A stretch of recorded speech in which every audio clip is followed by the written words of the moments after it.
Ok, eu sou o professor Paulo Tumolo, sou professor da Universidade Federal de Santa Catarina. Nesse momento me encontro na condição de aposentado, mas com um vínculo de serviço voluntário com o programa de pós-graduação em educação da Universidade Federal de Santa Catarina.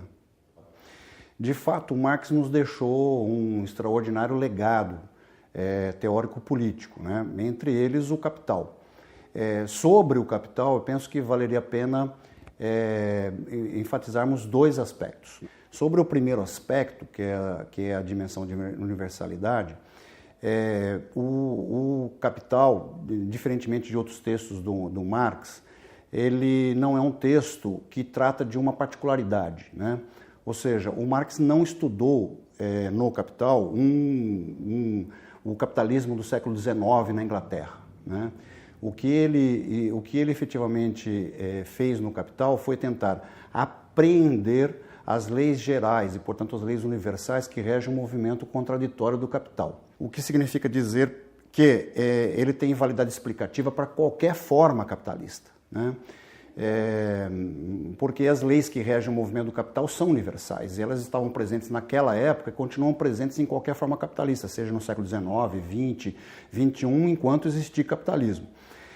Isso, portanto, isso indica que o capital é sempre atual, né? E as categorias que estão ali presentes, as categorias analíticas que estão presentes no capital, elas continuam sendo atuais, né? É evidente que o estudo do capital na contemporaneidade, ele não é suficiente, mas ele é condição necessária, porque é a base para entendermos a realidade contemporânea capitalista. De outro lado, o Capital também é um texto, como eu disse inicialmente, que tem um caráter histórico, ou seja, ele tem validade explicativa para qualquer forma capitalista, né? Inclusive atual, mas só para a forma capitalista. Ou seja, se algum dia, por um acaso, a humanidade conseguir superar a forma capitalista e construir uma nova forma social, o capital já não terá mais validade explicativa. Neste caso, a gente poderia dizer que o sonho de qualquer marxista, como eu poderia apostar o sonho, que era o sonho do Marx, era efetivamente jogar o capital no lixo. Todas as escolas, na verdade, formam pessoas, esse é o objetivo da escola. O objetivo da escola é formar seres humanos, esse é o objetivo da educação, que não é qualquer objetivo, né? Afinal de contas, nascemos nós, individualmente, na nossa singularidade, nascemos um mamífero e nos transformamos em humanos exatamente pela intervenção da educação, inclusive a educação escolar. O que significa dizer que a escola tem uma tarefa extraordinária, que é exatamente formar o humano na sua mais alta capacidade, no seu mais alto desenvolvimento como ser humano. Mas o que caracteriza a natureza histórica desse humano que é formado pela educação, inclusive pela educação escolar, o que determina a sua natureza histórica, não é a escola, e sim a própria realidade material onde este humano produz a sua existência. O que significa dizer que se esses humanos estão desprovidos da propriedade de qualquer meio de produção, como é o caso da imensa maioria da população, então eles têm de vender a força de trabalho. Quem determina que eles vão ser vendedores da força de trabalho não é a escola, e sim a própria condição material na qual eles produzem a sua existência. A mim me parece que nós não podemos exigir da educação escolar, numa sociedade de classes como a nossa, não podemos exigir além daquilo que ela pode fazer, né? A tarefa que, como eu já mencionava anteriormente, a tarefa que cabe à educação escolar, e portanto à escola, é uma tarefa extraordinária, que é exatamente formar o humano, né? Se forma de maneira crítica, isso é muito bem-vindo, né? Toda formação crítica é muito bem-vinda. Mas, assim, isto é insuficiente do ponto de vista da superação do sistema do capital. Uma educação ou uma formação da classe trabalhadora que vise a superação do capitalismo, portanto a emancipação, não apenas da classe trabalhadora, mas da própria humanidade, ela está que ter necessariamente vinculada a uma estratégia revolucionária, né? E aqui eu gostaria de fazer um adendo, né, com relação à questão da revolução. Estamos falando em revolução e parece ser uma coisa estranha. Na verdade, Os modos de produção, eles são, na verdade, constituídos, eles são construídos a partir de processos revolucionários. E o modo capitalista de produção não foi diferente, né? O modo capitalista de produção foi criado, né? Ele surgiu a partir de um processo revolucionário. A classe capitalista, portanto, foi revolucionária. Não há nada estranho de se falar revolução, porque os modos de produção são filhos de processos revolucionários. Ora, uma revolução não é uma coisa que ocorre de maneira espontânea. Ela tem de ser efetivamente produzida com base naquilo que se convencionou chamar de condições subjetivas e condições objetivas. No que diz respeito às condições subjetivas, isso tem que ver com as formas de organização da classe. E formas de organização que, portanto, sejam revolucionárias e que almejem a revolução e que construam uma estratégia revolucionária. Valeria a pena eu mencionar, mesmo que rapidamente, né, um pouco da experiência desse agrupamento do qual eu faço parte, né, que se chama 13 de Maio Núcleo de Educação Popular. O 13 de Maio nasceu no dia 13 de maio, aí o seu nome, né, 13 de maio de 1982. Nessa conjuntura, nesse período, vão surgir muitas entidades, muitos agrupamentos, muitos núcleos que vão assessorar as diversas organizações da classe trabalhadora. O 13 de maio foi um deles, e o objetivo do 13 de maio era, assessorar o movimento da classe trabalhadora, sobretudo o movimento sindical, em particular as oposições sindicais, metalúrgicas, né, que ao mesmo tempo trabalham com formação político-sindical para os diversos movimentos da classe trabalhadora. Com o tempo, o trabalho, que era uma dupla tarefa, que era a tarefa de assessoria e tarefa de formação. Com o tempo, a tarefa de formação foi se fortalecendo, né? E eu ingressei nesse núcleo, nesse coletivo, em 1987. Para resumir, né, o 13 de maio, ele mudou de formas, né, a partir da primeira metade dos anos 90, ele foi mudando de forma, hoje se constitui num coletivo, né, que um coletivo formado por pessoas que estão espalhadas por diversas partes do Brasil, inclusive em alguns países fora do Brasil, e é a escola de formação, que eu saiba, né, é a escola de formação mais longeva da classe trabalhadora, da história da classe trabalhadora, e é que tem formado, né, o maior número de militantes. Eu interpreto, tá, que a situação da classe trabalhadora no Brasil, ela é uma situação similar a toda a classe trabalhadora no mundo inteiro.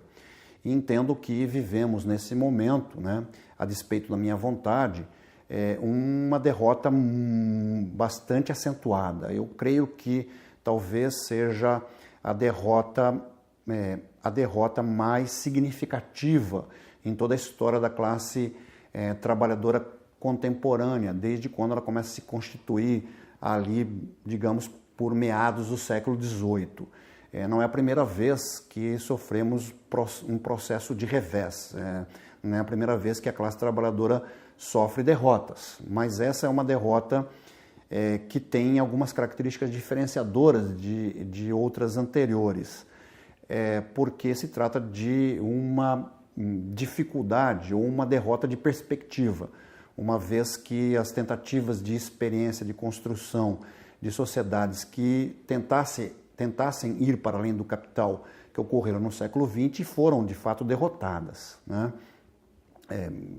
Essa é uma discussão à parte, né? Mereceria uma outra análise, né? Contudo, a história é constituída por contradições. Eu me lembro de uma frase que me parece bastante interessante de Saramago, né? José Saramago.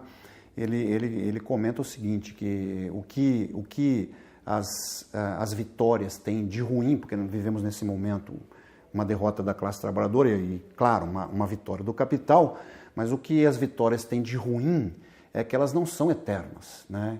E o que as derrotas têm de bom é que elas não são eternas, também não são eternas. Ou seja, o movimento da história é um movimento contraditório, mas me parece que aqui são necessárias algumas tarefas, a realização de algumas tarefas. Então, primeiro, me parece reconhecer a derrota, né? Não é uma coisa fácil, né, reconhecer a derrota, mas eu creio que é necessário reconhecer a derrota. Segundo, perguntarmos-nos e tentarmos responder por que fomos derrotados. Creio que este é o processo, por exemplo, que ocorreu no caso da Revolução Bolchevique de 1917. Né? Então, os militantes bolcheviques, tendo à frente o Lenin, fizeram uma análise de processos que ocorreram anteriores, inclusive de derrota. Caso, por exemplo, da Comuna de Paris, que ocorreu em 1871, que foi, na verdade, a primeira tentativa de setores da classe trabalhadora, de organizações da classe trabalhadora, de superar o modo de produção e exploração capitalista, né, e que foi derrotada, né? A terceira condição, né, seria nós analisarmos justamente o que aconteceu no século XX, né? As estratégias que foram implementadas pela classe trabalhadora, as vitoriosas e aquelas que foram derrotadas antes de alcançarem algum tipo de êxito, né? Penso que talvez as duas mais importantes experiências, né, da classe trabalhadora que expressam estratégias diferenciadas é justamente aquela que foi implementada pelos bolcheviques na Rússia, né, que resultou numa vitória da Revolução Russa de outubro de 17, e na estratégia que foi implementada pelo Partido Operário Alemão durante os anos 10 do século passado, né, até o final dos anos 10 do século passado, e que resultou no fracasso da Revolução. São duas estratégias distintas, e penso eu que elas acabaram, essas duas estratégias, né, sendo um modelo para as esquerdas e para as organizações de esquerda da classe trabalhadora ao longo do século XX. Por último, teríamos de pensar que o movimento da história não ocorre em momentos, sobretudo em momentos curtos, né? Então, o fato de que estejamos vivendo nesse momento uma